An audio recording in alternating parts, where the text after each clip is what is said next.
Now that you have recorded transactions in a cash payments journal, we're going to go through how you post them.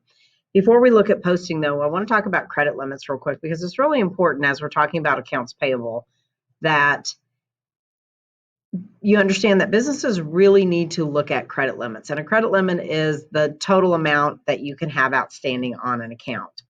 But you need to look at that from both standpoints, from the accounts payable standpoint and the accounts receivable standpoint. From the accounts payable standpoint, you want to make sure that you don't have so much outstanding debt that you can't pay it off.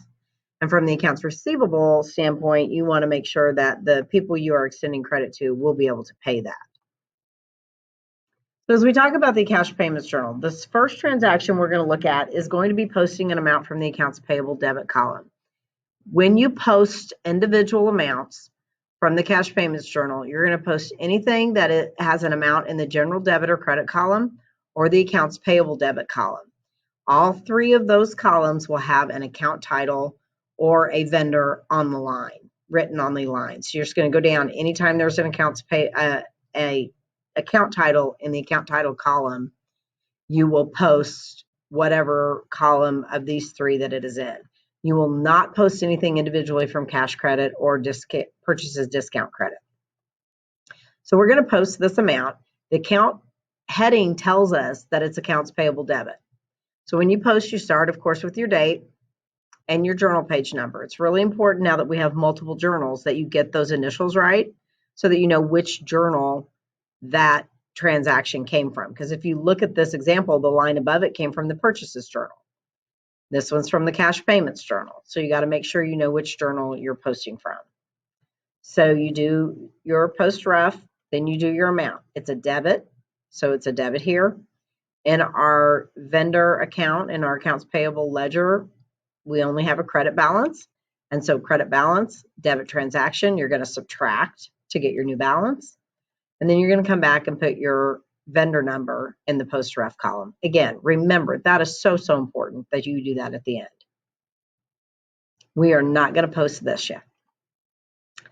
Then we're going to post one from the general to show you how to do that. So we have the word purchases here. So just as a reminder from the last unit, this is a purchase of merchandise, but it was for cash. So if we purchase merchandise on account, it goes in the purchases journal.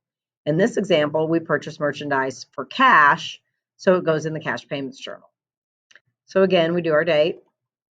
Again, your CP for cash payments journal, page 21. We have a debit. In your ledger, you have a debit balance, a debit transaction, so you add them together to get your new balance, and then you put your account number up there in the post ref. Once you're finished with at the bottom of the cash payments journal, you're going to add up the totals of all of those columns.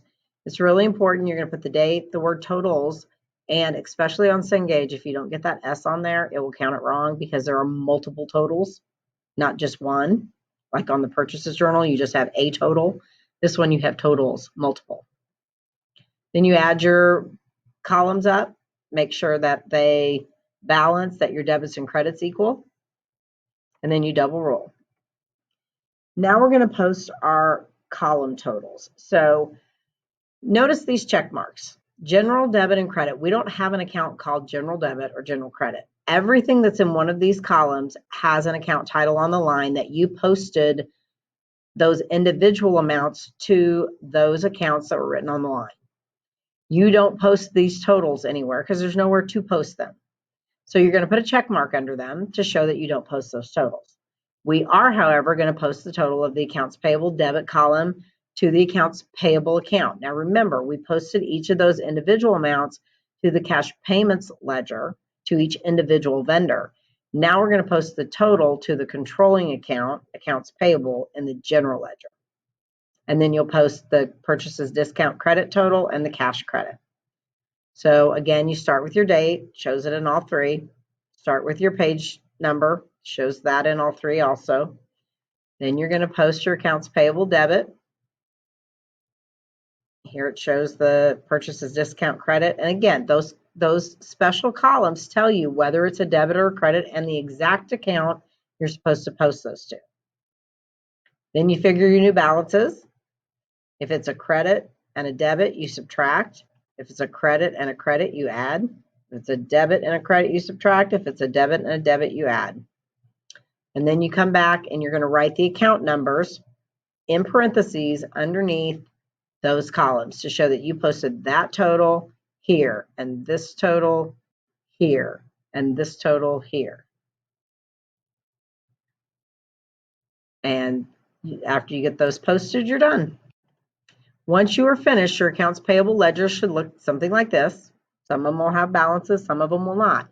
And so what you're going to do now is you're going to do what they call a schedule of accounts payable. And a schedule of accounts payable is going to be a list of all your vendor accounts in your accounts payable ledger and total them up. And that total should equal the balance of the accounts payable account in the general ledger, that controlling account.